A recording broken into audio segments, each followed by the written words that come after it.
Hello folks, it's Mad Dog Merv. Today is December 7th, 2018. December 7th is a very special day for me. I have committed that every year I'm going to do something to keep the memory of Pearl Harbor Day alive. So today we're going to talk a little bit about the USS Utah and what happened to her on December 7th, 1941. So stick with us and let's talk about the USS Utah. In late November of 1941, the Japanese fleet sailed from Japan to a point not too far away from the Hawaiian Islands.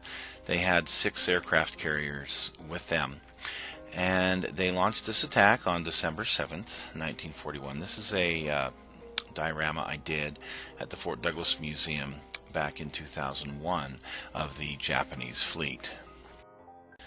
This diorama of Pearl Harbor that I have, you can see on the right hand side is the West Lock where the USS Utah sat, and it was second from the top in this particular picture.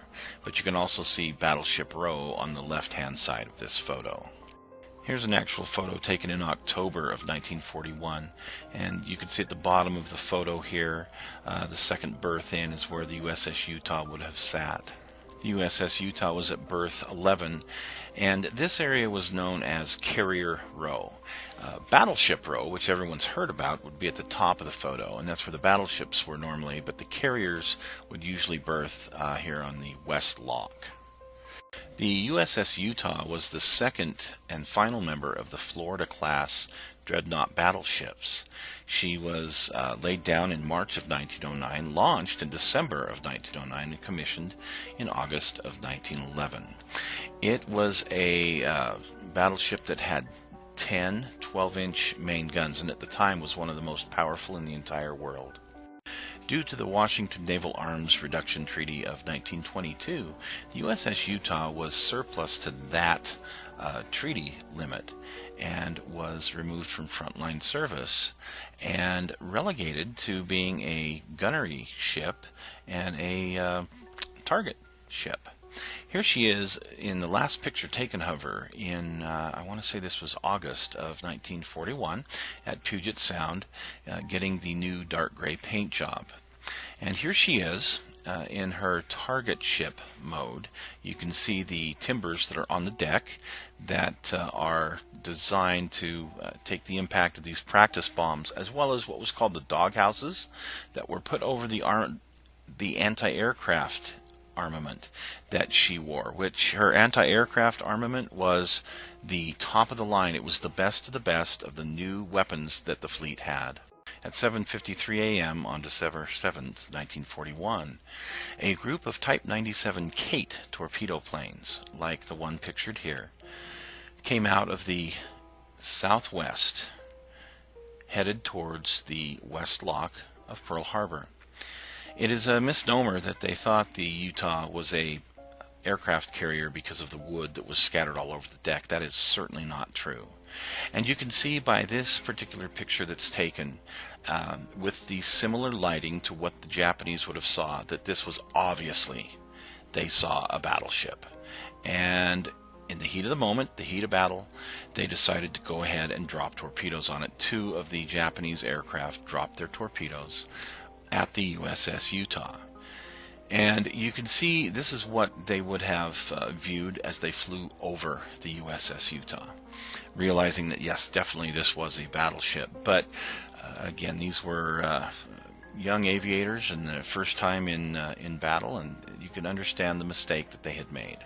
It is believed that the pilot of the aircraft was Lieutenant Suzuki, and of course they banked away, and this is the angle they would have seen as they were banking away from the ship, and were able to escape safely after they dropped their torpedo. Approximately a minute and a half later, 2 torpedoes slammed into the side of the USS Utah. In this view of the Utah model that I built several years ago, you can clearly see, looking from the bow, the dog houses that are over the anti-aircraft guns and the wood that was on the deck in preparation for her role as a target ship as she was to leave the next morning for California. In this very rare picture, you can see the splashes of the torpedo hits on the USS Utah here at the very far left of this picture taken from a Japanese aircraft. It is believed that the USS Utah was the first ship to be torpedoed at Pearl Harbor on December 7th. This is a very rare and amazing picture indeed.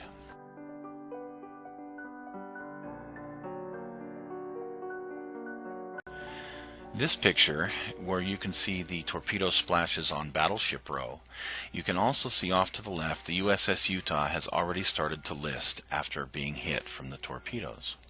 I had built this model of the USS Utah back in about 1995. It took me a year to do. I built it in 1/425 scale to go with the Arizona that was put out from Revell at the time, and I only had a couple of drawings and a couple of pictures to go by.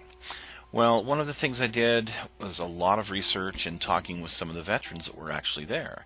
And here on the stern of the ship, I have the Marines raising the great big flag that was raised that Sunday morning. And you can see in this picture, here is that flag partway up the staff as the ship is starting to roll over. One of the myths was that the ship had had its torpedo protection taken away, and that's why it sank so quickly. Actually, you can see the torpedo bilges on the far right-hand side of that picture sticking up just proud as can be. So that myth is pretty easy to bust, especially when you look at this particular picture here taken overhead after the battle, and you can see the torpedo blisters are still on the USS Utah after she had rolled over. The torpedoes just did amazingly extensive damage to the ship, and that's why she rolled over and sank so quickly. The casualties for the USS Utah that day were 64 officers and men killed. And one of them was Chief Water Tender Peter Tomich, who stayed at his post down in the boiler room, trying to get the ship to not flood, trying to get it to right, and the water tender had gone back in to try to get the rest of the men out of that area when he knew himself he wouldn't be able to get out, and he was awarded the Congressional Medal of Honor for his service. As I stated earlier, the USS Utah had been made ready for her duty as a target ship and had doghouses over the anti-aircraft guns.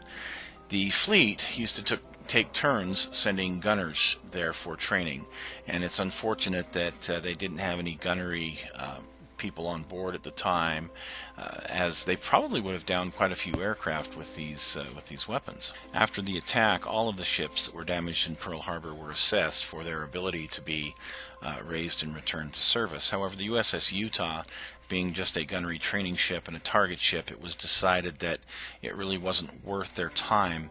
So they were trying to upright her to get her out of the channel and clear the moorings. However, they were unable to make this operation happen. And here she is today.